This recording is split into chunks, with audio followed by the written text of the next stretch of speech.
Bienvenue à Asiate Imparfaite. Welcome to Imperfect Asian. This episode is in French. Je suis votre animatrice, Laura Nem, et ceci est un balado portant sur l'expérience des Canadiens d'origine asiatique. Si je pouvais retourner dans le temps, c'est une des raisons là, c'est que je veux montrer que la perfection n'existe pas, puis que pour moi, montrer ma vulnérabilité, montrer mes défauts, en guillemets, mes défauts socialement construits, c'est une thérapie. Je suis en thérapie avec toi.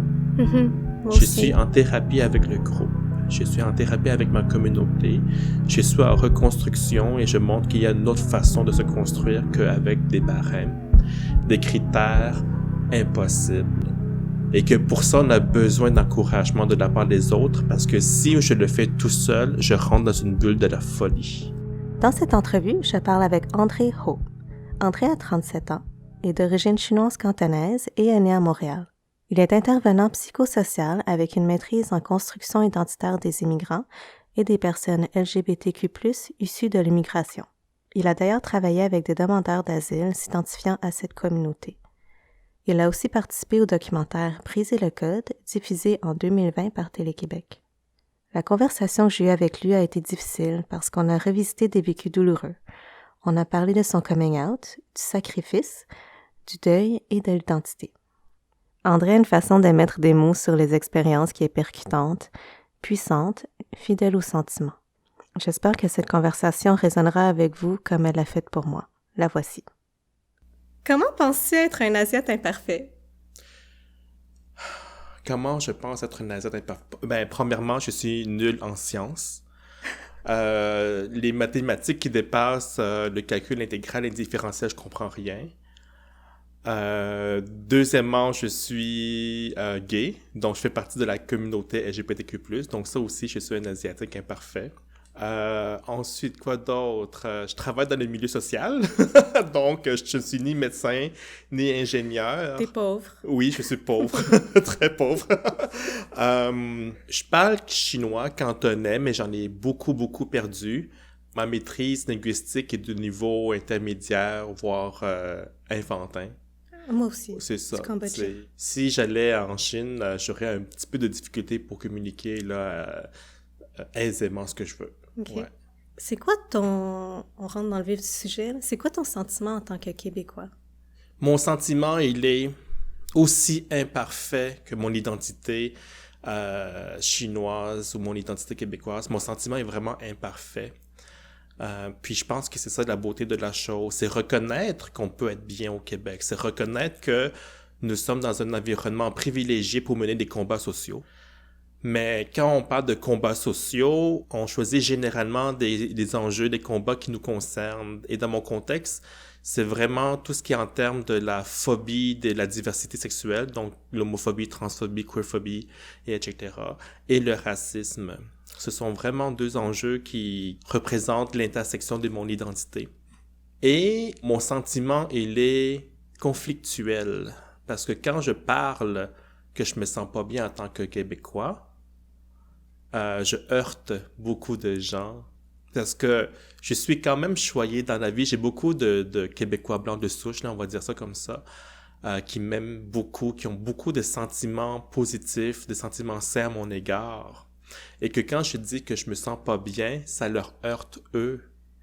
Alors que c'est pas eux qui me font du mal, mais le système. Ils prennent personnel. Ils prennent personnel alors qu'ils devraient pas. Et ils se sentent coupables par la suite. Mais c'est le système, c'est les politiques, c'est ce que j'ai vécu au primaire, c'est ce que j'ai vécu au secondaire. C'est ce que j'ai vécu dans ma vie sexuelle aussi, avec les formes de rejet que j'ai eues parce que je ne suis pas québécois blanc, avec la réputation que les Asiatiques ont un petit pénis, par exemple, ou encore on est imberbe, ou encore de l'autre extrême par la fétichisation des personnes asiatiques, hein, qu'on apprécie les Asiatiques pour leur douceur, pour soumission, être docile et tout ça, absolument, puis ça a été souvent mentionné. Ou encore pour leur intelligence, apparemment on est très intelligent, je savais pas, mais je commence à y croire, donc c'est une joke. Mais je vis tellement de contradictions avec ces discours-là que ça m'a amené un mal de vivre parce que la personne qui doit composer avec ces discours-là, la personne qui doit gérer ces contradictions-là, c'est moi. Quand un encouragement du jour au lendemain peut devenir une trahison, c'est difficile à gérer. Qu'est-ce que tu veux dire par là?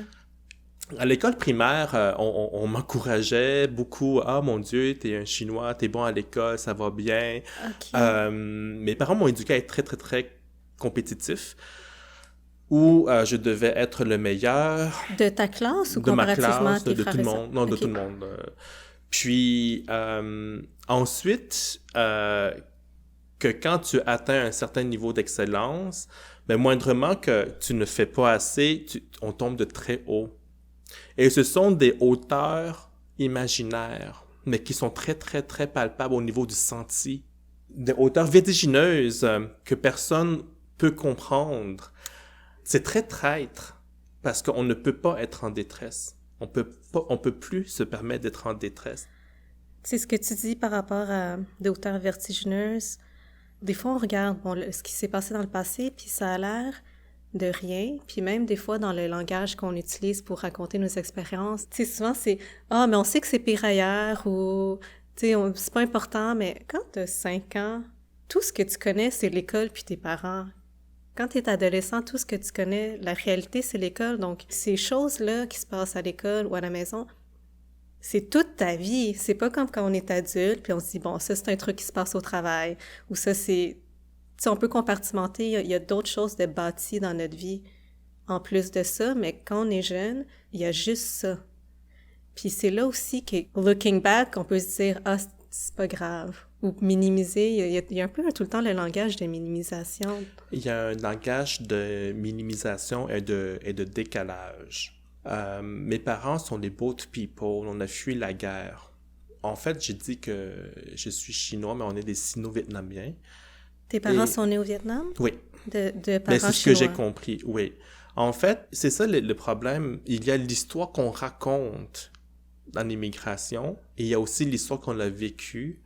Et il y a tellement de tabous dans les cultures asiatiques que je ne sais plus qu'est-ce qui est racontable et je ne sais plus qu'est-ce qui est raconté. Alors du coup, j'ai réalisé que mes parents, ils racontent souvent l'histoire de l'immigration avec beaucoup d'incohérences, avec beaucoup de trous. Et en faisant des recherches sociologiques sur le sujet, j'ai réalisé que c'était une pratique commune de la part de plusieurs personnes qui ont vécu l'immigration, que beaucoup d'immigrants ne racontaient pas correctement l'histoire de l'immigration, surtout dans ce contexte de guerre et de misère, pour protéger l'enfant. Et aussi pour ne pas revivre le trauma quand on raconte leur histoire. Les histoires que j'ai entendues, que j'ai compris de notre immigration, a toujours été un peu ésotérique, que j'ai dû décoder avec des recherches historiques, des recherches sociologiques pour retracer et reconstituer une histoire que je puisse comprendre. Tu as complété, en fait, toutes les histoires de tes parents, oui. tous les trous, tu as essayé de les compléter. Et cette compréhension-là, elle est seulement contextuelle, parce que je n'ai toujours pas compris le vécu de mes parents. J'ai seulement connu le contexte décrit par des Blancs. Il y a ça aussi. Il y a ça aussi. Donc, c'est beaucoup de jouer dans l'implicite et l'explicite sur les histoires, sur des narratifs. Alors, c'est ça aussi qui au niveau identitaire, tu sais, il faut faire preuve de souplesse. Mais quand on est trop souple aussi dans notre identité, ce qui n'est pas une mauvaise chose, on est aussi un peu flou. Mais... Je l'ai vu d'une façon différente, dans le sens que moi aussi, il y a beaucoup de trous là, par rapport à ce que mes parents ont vécu. Des membres de la famille décédés que je sais pas pourquoi. Par contre, j'ai une certaine paix avec le fait que je connais pas toute leur histoire. Mais c'est peut-être parce que je les vois aller, puis aujourd'hui, ils ont l'air bien. Donc, c'est peut-être ça aussi qui me soulage un peu. Tu sais, par rapport à ce qu'ils ont vécu, je leur ai toujours juste rien demandé. Je les ai seulement laissés parler lorsqu'il y avait des moments de silence à la maison, ou tu sais, juste des petits moments où je me rappelle, j'étais assise à table avec ma mère, puis on mangeait des fruits en après-midi, puis à un moment donné, ma mère veut raconter un truc sur son frère préféré qui est décédé, Mhm. puis elle me parlait de son frère et tout ça. Puis c'est... Par contre, je pense que moi non plus, je suis pas nécessairement capable de faire face à tout ce passé-là. Puis j'ai pas fait comme toi. Je connais pas les détails de l'histoire du génocide cambodgien parce que j'ai pas l'impression que ça va me faire... Ben, c'est sûr que ça me fera pas du bien, c'est 100% sûr, mais j'ai un peu l'impression que ce serait trop lourd pour moi, que je serais pas capable de gérer tous ces trucs-là. Puis, pour les gens qui ont pas ça dans leur famille, aller investiguer un passé traumatique de ses parents, je pourrais le comparer à, disons, que vous apprenez que votre mère s'est faite violer d'une façon très violente, puis vous avez accès au dossier policier, puis que vous lisez le dossier policier de tout ce qui lui a été fait, puis vous voyez des photos. Donc, pour moi, c'est ça, de regarder des films comme Killing Fields. Pourquoi est-ce que j'irais là, en fait? Est-ce que j'en ai vraiment besoin? Est-ce que je peux essayer d'être dans le présent sans aller chercher qu'est-ce qui était dans le passé? Donc, c'est là où moi, j'en suis dans ma relation avec ce que mes parents ont vécu. Quand tu me racontes ton histoire, Laura, il y a deux mots qui résonnent dans ma tête. C'est le sens du sacrifice et le deuil. J'ai vécu beaucoup de deuil. Ma sexualité en tant qu'homosexuel a été un grand facteur de deuil aussi. Quand j'ai su que j'étais gay puis que ma famille n'allait pas nécessairement l'accepter, j'ai déjà fait un deuil. Et pour répondre à ta question, non, je ne le fouillerai pas plus parce que il y a un lien qui s'est effrité et qui est très, très difficile à réparer, qui est le rejet de mon identité, de mon orientation sexuelle. J'ai envie de parler de mon coming out. Quand mes parents ont su que j'étais gay, on a passé 3 jours sans se parler, on a fait du mutisme. T'habites encore à la maison? Oui, j'avais 18 ans. OK. On avait passé 3 jours sans se parler. Et après, du jour au lendemain, on faisait comme si rien n'était passé. Et pendant littéralement 18 ans, c'est-à-dire jusqu'à maintenant, j'ai jamais reparlé de ma sexualité avec mes parents. Et j'en ai parlé avec mes sœurs, que finalement, la glace est cassée, mais le confort n'y est toujours pas. J'avais une patronne qui m'avait posé la question, André, comment tes parents peuvent t'aimer à 100% si ils ne te connaissent pas à 100%? C'est ça la folie de la chose, c'est que dans les yeux d'une personne occidentale, et que je pense qu'il est quand même de la logique occidentale, il voit ça comme un trou. Mm-hmm. Alors que dans mon contexte, c'est pas qu'ils me connaissent pas à 100%, c'est qu'on doit sacrifier la parole. On doit sacrifier une partie de notre confort, de notre identité pour sauvegarder le lien. Si mes parents acceptaient que le fait que je sois gay, ça veut dire qu'ils doivent couper des liens avec toute une communauté, voire les membres de la famille, juste pour moi. Et dans le contexte de mes parents, ils peuvent pas se permettre parce que sinon ils seraient vraiment, vraiment seuls au monde. Et moi, si je revendiquais une acceptation de la part de mes parents, je sais que je provoquerais des blessures incommensurables, voire inguérissables, que eux n'ont pas nécessairement les moyens pour guérir, tu sais, pour gérer ça, tu sais. Donc, c'est un sacrifice mutuel parce que eux, ils préfèrent le silence que me rejeter clairement.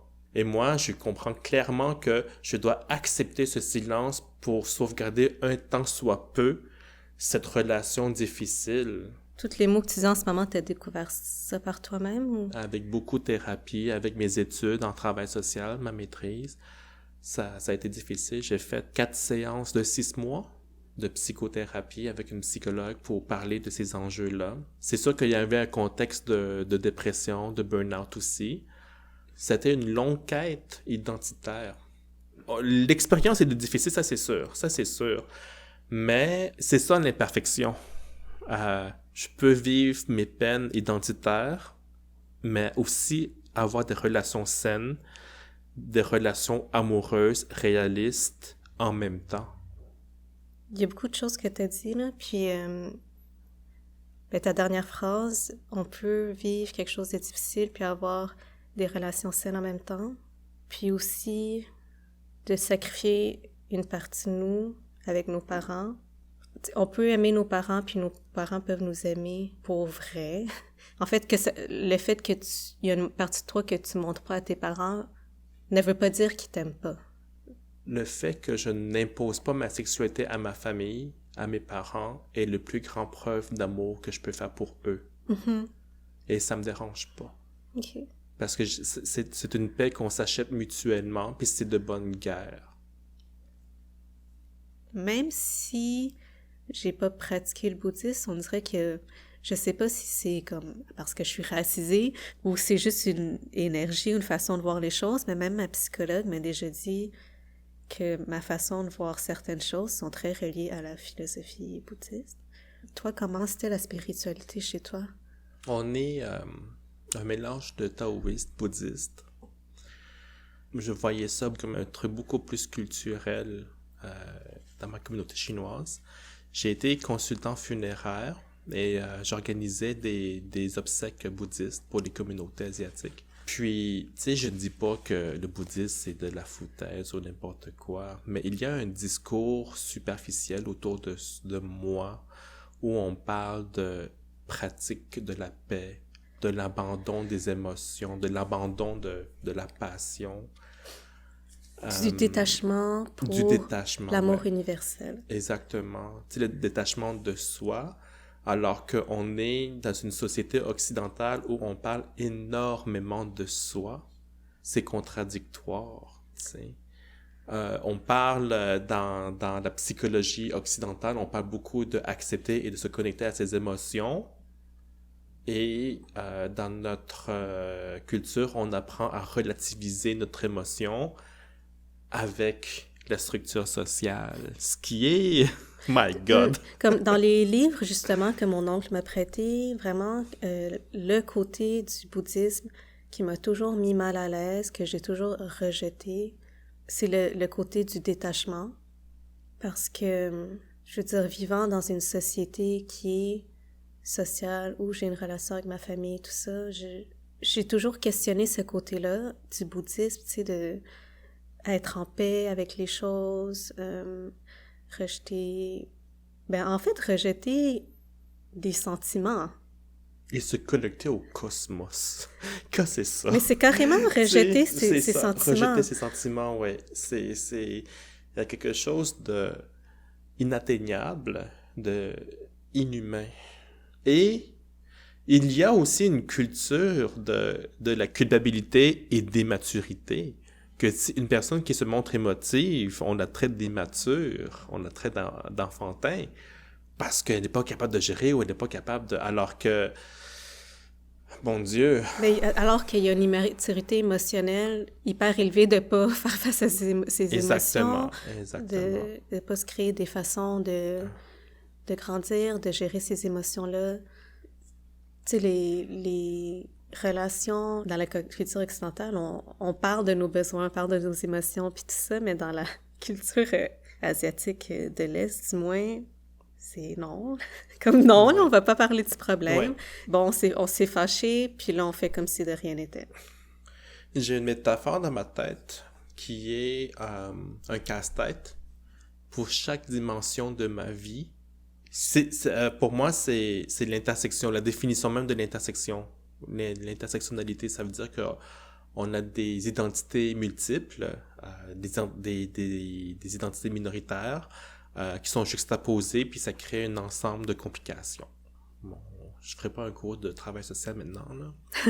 Mais dans le fond, tout ce que je veux dire, c'est que je suis un casse-tête et qu'à chaque dimension de ma vie, à chaque identité, il y a une multiplication de morceaux.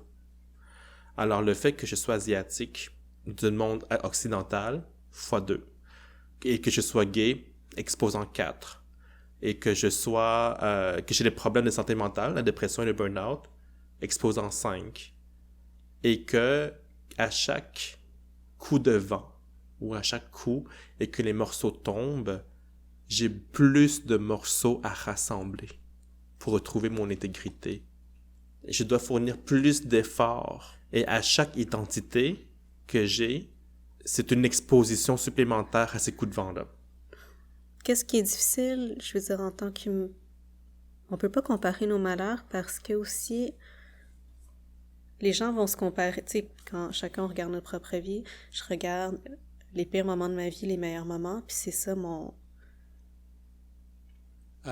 L'intensité de tes expériences sont beaucoup plus grandes. Les variations, La variation est plus grande, mais Ouais. l'intensité, le sentiment va être le même que quelqu'un dont les variations sont plus petites, parce que le pire événement de sa vie est beaucoup moins pire que la mienne. Un éventail d'expériences. Exact. On a un Donc, plus grand éventail d'expériences, ouais. c'est ça, exact. Donc, la plus mauvaise expérience à la meilleure, l'éventail est plus grand qu'une autre personne, disons, qui n'est pas une personne d'origine cambodgienne, dont les parents ont vécu la guerre, une femme dont le chum est décédé.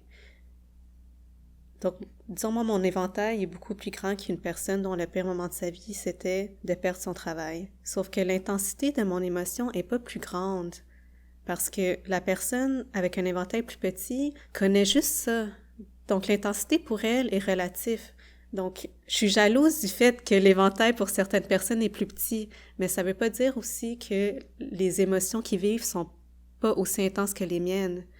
C'est là aussi que je trouve ça difficile, puis je sais que je me considère comme étant une personne hyper empathique.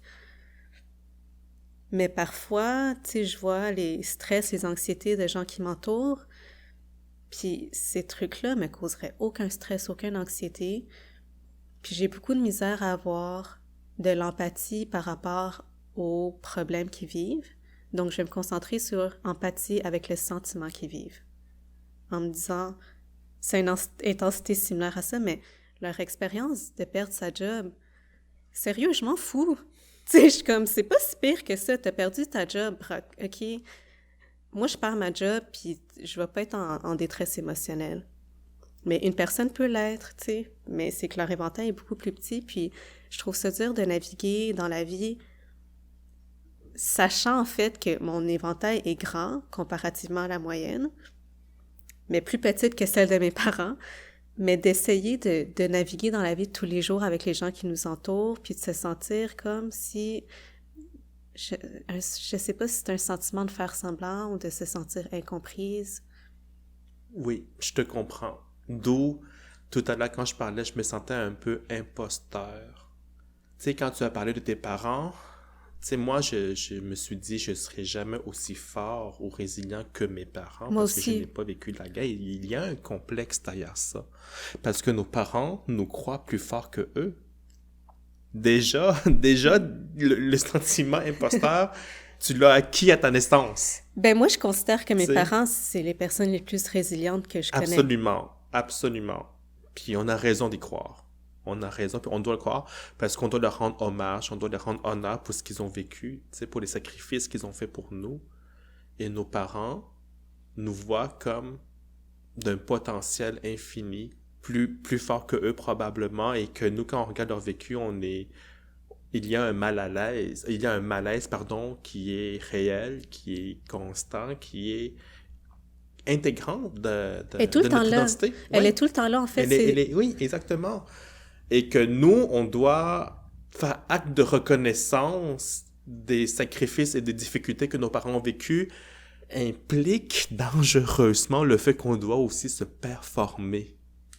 On n'a pas le choix et on a un lien spécial, historique, social, qui fait que on doit performer et ne pas le faire crée une autre blessure.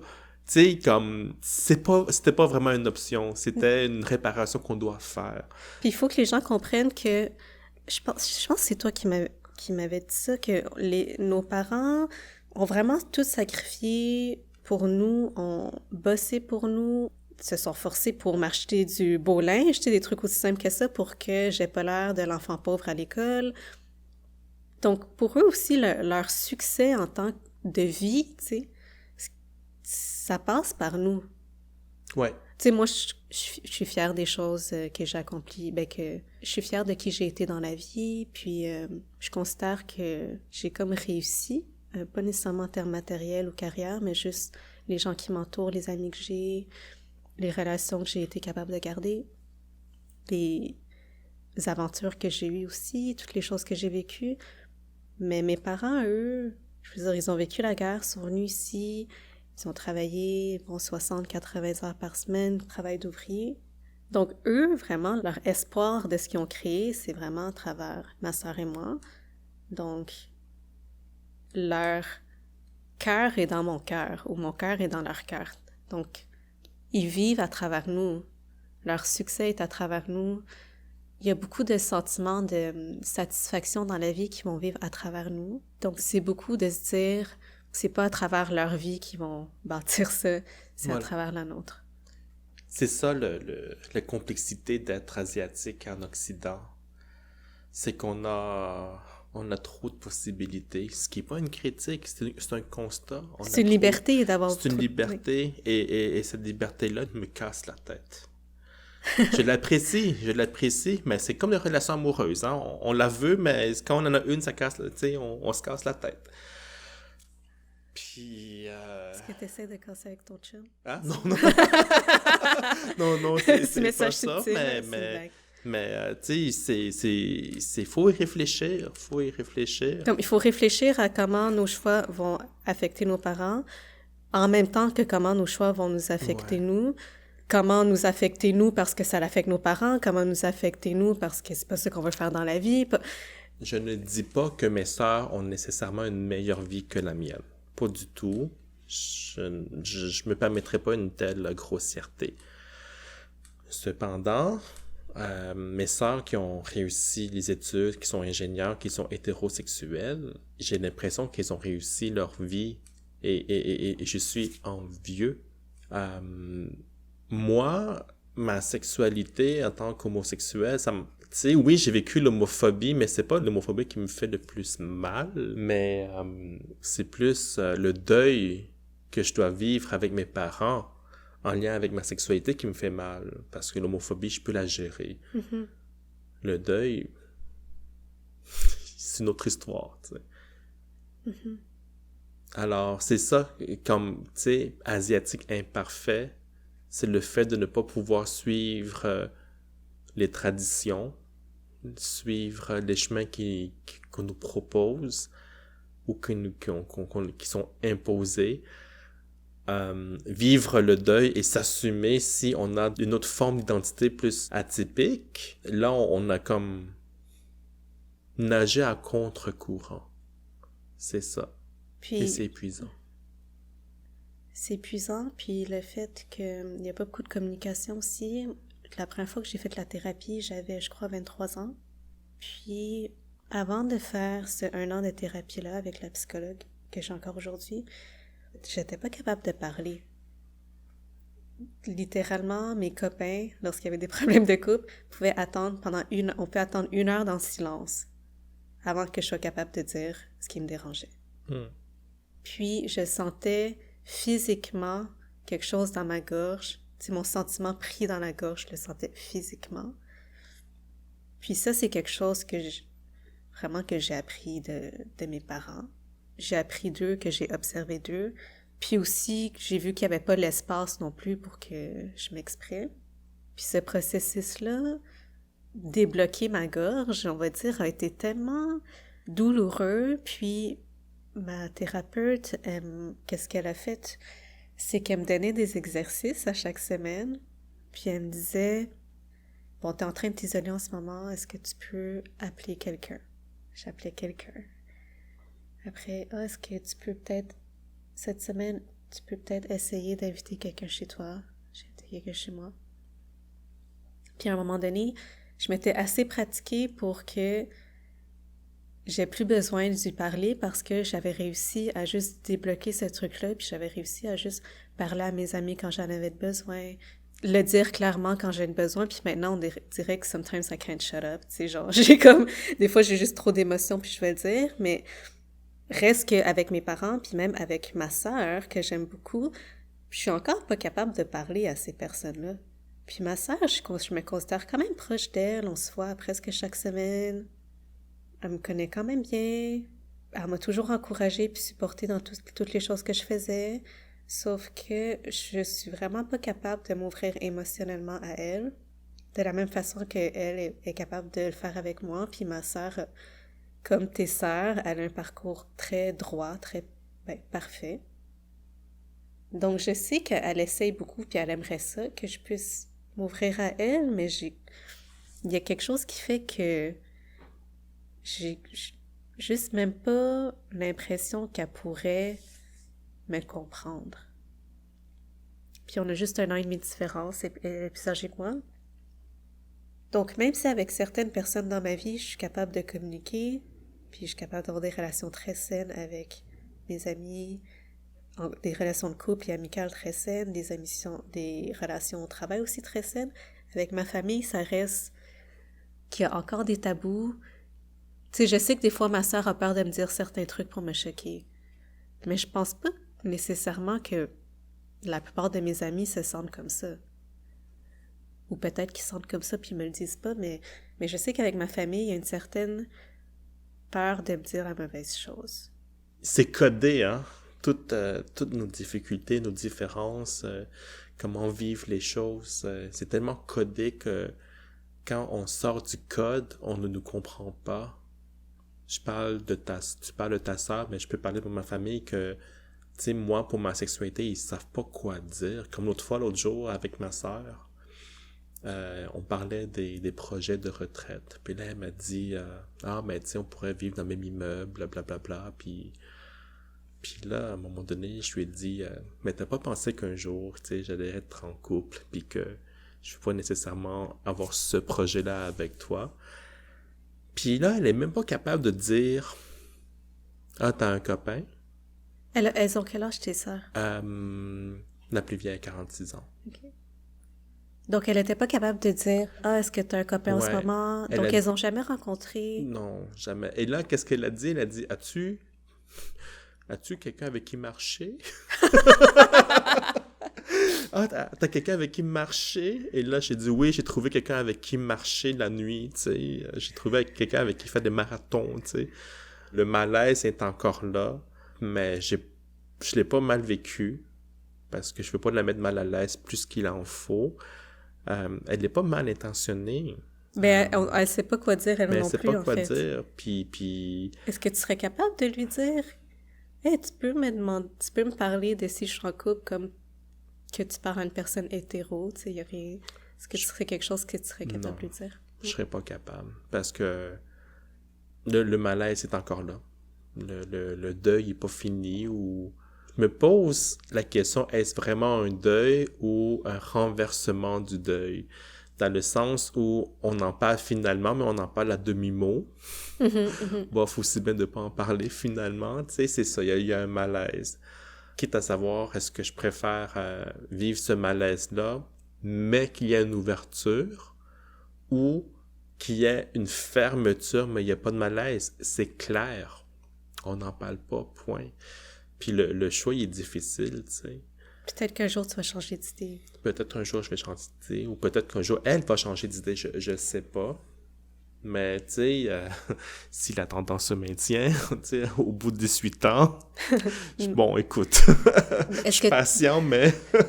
Est-ce que tu serais à l'aise de leur partager le podcast qu'on fait aujourd'hui à ta famille?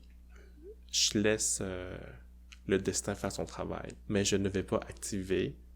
Comme tu vas pas leur envoyer le lien? Non, je ne ferai pas. Mais vois-tu, quand j'ai participé au documentaire Briser le code, elles m'ont vu. Ils n'ont pas beaucoup réagi. On dit, on t'a vu. Il n'y a même pas eu de félicitations. C'est juste, on t'a vu. C'est bien. Point. Il y a un malaise, hein, de s'exposer, là. Puis surtout, tu sais, voir un Asiatique s'exposer puis revendiquer une société plus juste et égalitaire, c'est la dernière chose que mes parents voudraient, là. Tu sais, déranger. Oui, c'est quoi, de ton expérience avec tes études, c'est quoi les plus gros enjeux de santé mentale pour les Asiatiques, la communauté asiatique au Québec? Je vais essayer d'être synthétique ou de moins d'être clair. Mm-hmm. Mais là, je vais casser la glace avec le propos suivant. Je ne dénigre pas la psychiatrie et la psychologie occidentale. Au contraire, je la valorise beaucoup et le travail social, parce que ce sont les milieux que j'ai travaillé et que j'ai étudiés. Qui t'ont fait du bien aussi. Qui m'ont fait beaucoup du bien, absolument. Mon identité est construite là-dessus. Mais le modèle et le langage occidental ne sont pas suffisants pour comprendre la réalité des personnes asiatiques.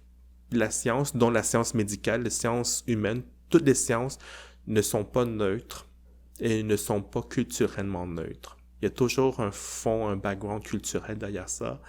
Et ça va de même avec la science de la santé. Donc, quand on parle de la relation d'aide, quand on parle de la psychiatrie, de la santé mentale, l'écoute et tout ça, il y a toujours un contexte culturel. Et dans notre contexte, c'est le contexte occidental où on valorise beaucoup l'affirmation de soi, être en contact avec ses émotions, le bonheur individuel, hein, ce qu'on dit des valeurs hyper modernes, les valeurs d'actualité, justice sociale. Quand on parle de travail social, les valeurs, c'est autonomisation, l'autonomie et la justice sociale en travail social.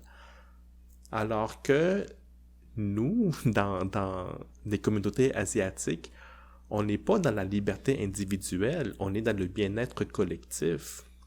Notre logique du bonheur est beaucoup teintée dans la logique du culte des ancêtres. Un bonheur spirituel, donc basé sur une imagerie mentale qui part de l'hégémonie astrale, cosmique et tout ça, là, un peu ésotérique. On n'est pas dans l'affirmation de soi, on est dans la négociation constante avec notre communauté. Alors, quand on parle de notre santé mentale, quand on n'est pas déjà avec les mêmes barèmes d'évaluation. Alors, c'est sûr que, par exemple, fait vécu puis fait observer, pour un jeune asiatique transsexuel, on va dire, ne peut pas toujours s'affirmer. Tu sais, quand on va voir un travailleur social ou Mais dans certains cas, puis je veux juste rementionner que ça, c'est ton expertise, donc ouais. Vraiment tu sais de quoi tu parles, puis t'as vu beaucoup de gens. Exact. Donc, j'ai déjà vu des gens qui disent, ben moi, je proposerais des ateliers d'affirmation de soi. Quand on encourage quelqu'un qui vient de notre culture, une culture qui est beaucoup plus collective, supporter cette personne-là à s'affirmer, peu importe les conséquences, oui. le plus important, c'est de s'affirmer. C'est s'affirmer. Puis c'est aux autres de s'ajuster. Oui, parce qu'il y a toutes les notions d'autonomisation, d'être autonome, d'être authentique et tout ça. Est-ce qu'il faut être soi-même, tu sais? Il y a plein de différentes versions de nous. Oui. Puis je veux dire, je suis différente quand je suis dans un groupe de, disons, Québécois de souche au travail, que si je suis avec juste un groupe d'Asiatiques et de personnes d'origine asiatique. Ah, Seigneur! C'est comme on peut... Mais c'est tout ça, c'est moi. Moi, j'ai ma définition d'authenticité qui est tout aussi valide et je suis capable de réflexion, je suis capable de structurer et je pense que on manque d'espace pour proposer ou critiquer même certains concepts socialement construit. Qu'est-ce que l'ouverture d'esprit? Qu'est-ce que le racisme? Et en ce moment, qu'est-ce qui m'énerve en ce moment, c'est la société québécoise, elle comprend le racisme comme on l'a enseigné au secondaire dans les années 1990. Le racisme, OK, premièrement, c'est pas parce que c'est pire ailleurs que c'est pas important. Puis ça aussi, c'est un argument qui est utilisé, mais on regarde ailleurs, mais écoute, il faut toujours qu'on essaie de s'améliorer puis qu'on travaille sur minimiser les injustices. Donc, ça, non. Puis, pour les gens qui sont encore dans l'incompréhension, regardez le mouvement MeToo. Regardez le féminisme, l'avancement de toutes ces idées-là, l'acceptation de toutes ces idées-là qui s'est fait dans la société dans les, 3 dernières années. Toutes les choses qu'on nous dit pour invalider comment qu'on se sent, c'est des choses qui ont été dites aux femmes. La peur que les femmes ont ressentie par rapport à juste créer l'injustice, c'est des peurs qu'on ressent nous aussi. Donc, je demanderais aux gens d'écouter leur langage quand ils sont en train d'invalider toutes ces choses-là, puis essayer de vous dire, vous en êtes rendu où, vous, avec le mouvement féministe? Puis j'ai l'impression que peut-être que par ce chemin-là, les gens seraient peut-être capables d'avancer un peu plus vite ou de comprendre certaines choses un peu plus vite, même si la réalité n'est pas la même, mais les arguments sont un peu similaires, les arguments contre l'antiracisme, ou même les façons d'invalider l'expérience. Ce langage-là, je le vois même à travers la communauté asiatique. Le langage de paix, d'amour. En fait, même à travers la communauté asiatique, il y a un gros problème de déni par rapport à tout ça. Puis, je veux dire, nous, on s'est retrouvés par rapport au ralliement de la communauté asiatique face au racisme qu'on vit dans le contexte du COVID-19. Puis tout d'un coup, les gens parlent plus du racisme, comme tu dis, qu'on a appris quand on est enfant ou au secondaire, que c'est les nazis. Voilà. Je t'ai pas frappé, je suis pas raciste. Non, mais c'est comme, dans le contexte actuel où je vis à Montréal, je m'en fous de ce racisme-là. Comme, oui, ça fait chier, puis ça va m'affecter, là, mais celui qui m'affecte le plus, c'est le racisme systémique. Qu'est-ce qui doit être fait, en fait, en ce moment? Continuer ce qu'on fait. Parler. Tu sais, je ne pense pas que c'est une communauté ou une personne qui doit régler le problème systémique, le racisme systémique. Je pense que chacun a sa part à faire dans son contexte, dans sa zone. Premièrement, moi, j'encourage fortement aux communautés racisées de parler, de prendre la parole et de pratiquer à parler, parce qu'un jour, on va avoir quelqu'un à côté de soi qui va jouer l'avocat du diable et qui va dire « J'ai pas vu ça comme ça. Ah, t'as pas bien compris la situation. » Et si on ne sait pas pratiquer à parler, on va se taire. Alors, parler entre nous, parler de ses émotions, parler de ses agressions, préparer mentalement des répliques pour dénoncer, parce que des barrières sociales, ça existe et nous en vivons tous les jours.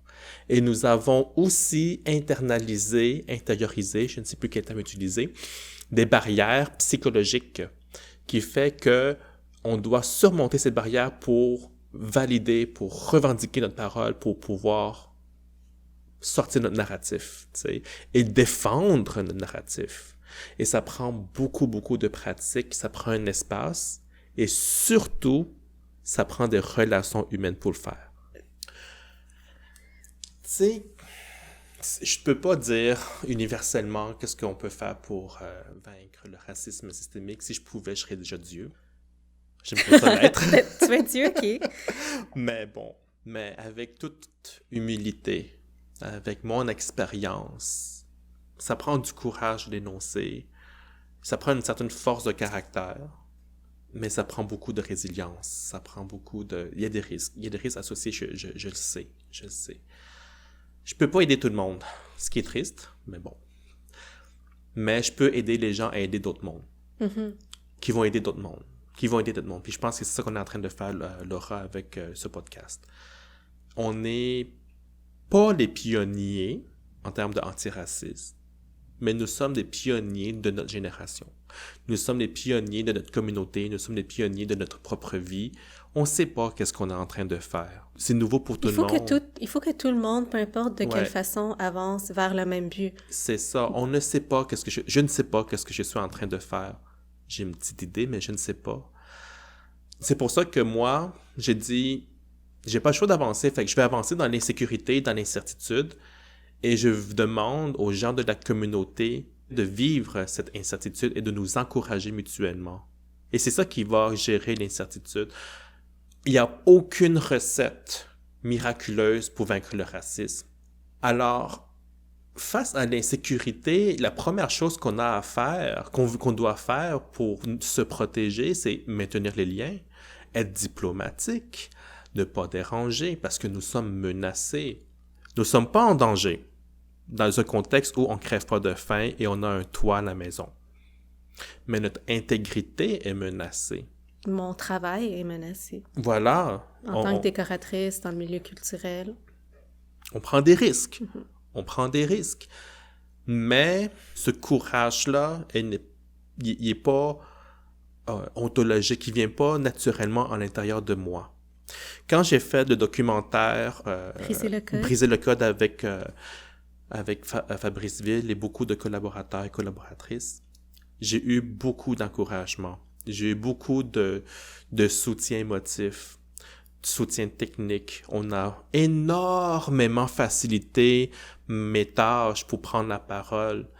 J'ai aussi une longue histoire d'amour, d'amitié et de soutien dans mon passé, dans mon implication sociale, dans mon travail, qui m'ont donné du courage que j'ai emmagasiné précieusement dans une boîte que je dois sortir en cas de. Et c'est le moment où j'ai ouvert cette boîte que je distribue et que j'encourage que d'autres gens vont prendre ce courage-là et qui vont mettre dans leur sacoche, sac à dos, culotte, n'importe où, on s'en fout. Gardez-le, ce courage-là, et ressortez-le plus tard et donnez-le à d'autres. Je ne suis pas une personne courageuse. Je suis une personne aimée. C'est ça toute la différence. Et c'est cet amour-là qui m'a donné du courage. Alors, c'est ça. Et c'est là que je suis mal à l'aise à chaque fois qu'on dit que je suis courageux. Non, parce que je sais que si je vais mal, j'ai quelqu'un qui va m'aider. Je pense la même chose que toi. Puis quand les gens me disent que je suis courageuse, je suis très consciente que j'ai des piliers très forts dans ma vie. Puis, si j'avais pas ces personnes-là dans ma vie, que je sais que je peux appeler à n'importe quelle heure de la nuit, chez qui je sais que je peux aller dormir si je me sens pas bien, pas en ce moment à cause du COVID-19, mais malheureusement, c'est grâce à eux que je prends autant de risques dans ma vie parce que je sais que peu importe ce qui m'arrive, que ces personnes-là vont être dans ma vie. Puis, donc, c'est cet amour-là que je reçois des gens et que je donne des gens qui me permettent de prendre des risques puis de me mettre à risque. Puis j'espère que je vais pouvoir continuer de faire ça. Puis j'espère que tu vas continuer à faire ce que tu fais parce que, je veux dire, je te regarde aller puis j'ai l'impression, wow, André, je veux dire, t'es en train de faire des choses formidables puis de juste t'encourager plein de choses qui se passent dans la communauté. Puis c'est tellement beau de te voir aller. Même si tu essaies de minimiser ton courage, parce que tu dis, c'est grâce aux gens qui sont dans ma vie, mais ça reste du courage. On a parlé beaucoup de nos mal, beaucoup toi, tu as parlé de ton mal-être, mais qu'est-ce que tu admires le plus chez toi? Genre une phrase ou quelques mots. Je pense que j'ai eu un don de charisme. Et que je maîtrise des vocabulaires. Des vocabulaires, parce que il y a plusieurs langues, plusieurs contextes linguistiques que j'ai dû, au niveau académique, au niveau... Et qu'est-ce que j'aime, c'est être capable de parler et d'écrire des situations complexes. Oui, j'ai remarqué ça toi aussi. Merci. On me l'a souvent reflété. Ça, c'est grâce à mon expérience d'être enfant traducteur. Puis, qu'est-ce que j'aime de moi aussi, en toute humilité, c'est que avec beaucoup de thérapie, et je sais pas si mes psychologues vont m'entendre, là, mais j'aimerais ça que le monde soit capable de vivre la complexité comme je la vis, c'est-à-dire être capable de vivre dans les difficultés, mais vivre le bonheur en même temps. Faut pas atteindre une image parfaite, tu sais. C'est pas facile, mais c'est une façon de terre à terre, tu sais. Puis on vit les deuils plus facilement, mais aussi on vit le bonheur à sa juste valeur. On vit beaucoup plus le moment présent aussi, je pense. Puis, une question que je pose à tout le monde aussi. Qu'est-ce que tu aimerais dire à un André Ho de 18 ans? Lâche la poutine. Sinon, qu'est-ce que j'aurais dit à un André Ho de 18 ans? Ce serait... mes parents même. Puis c'est vrai. Juste de savoir que c'est un fait. C'est un fait. De pas questionner ça, en fait. Ouais. Puis que même s'il y a eu de la peine, la douleur derrière ça, c'est pas grave. C'est pas grave. Ça, c'est comme ça, c'est naturel. Ouais. Ouais. Tu sais, je rends beaucoup hommage à mes parents par les médias, par mes écritures Facebook et tout ça, mais je ne suis incapable de dire je t'aime ou de rendre hommage en personne. Ça fait partie de mes enjeux difficiles relationnels. C'est pas parce que je comprends le contexte des enjeux de mes parents que je suis capable de dealer avec. Et ça fait de moi la personne la plus reconnaissante, mais aussi la plus imparfaite. Oh. Ainsi soit-il. Ça finit bien le podcast. Hey, merci André d'être venu. Merci d'avoir partagé tout ça avec moi. Merci. Ça a été fort en émotion. Oui. On a tous les deux pleuré. Oh, Seigneur! Puis je sais qu'il y a des gens qui vont vraiment savoir de quoi qu'on parle. Puis, bravo. Bravo à toi. Merci. Merci, Emmanuel. Voilà. Mon Dieu, c'était une psychothérapie de 2 heures. Voilà André. La conversation que j'ai avec lui est restée longtemps avec moi et j'en apprends davantage chaque fois que je l'écoute. On est en fait devenus amis suite à nos échanges et on organise présentement des séances intimes de discussion pour la communauté asiatique québécoise. On a même réalisé qu'on est voisins et il vient boire de la limonade dans ma cour. Je vous invite à écouter les autres épisodes d'Asiates Imparfaites pour continuer à découvrir des histoires venant de la communauté asiatique. Merci de nous avoir écoutés. Merci à André. Et merci à mes collaborateurs, Emmanuel Essler et Shitakun Bakam.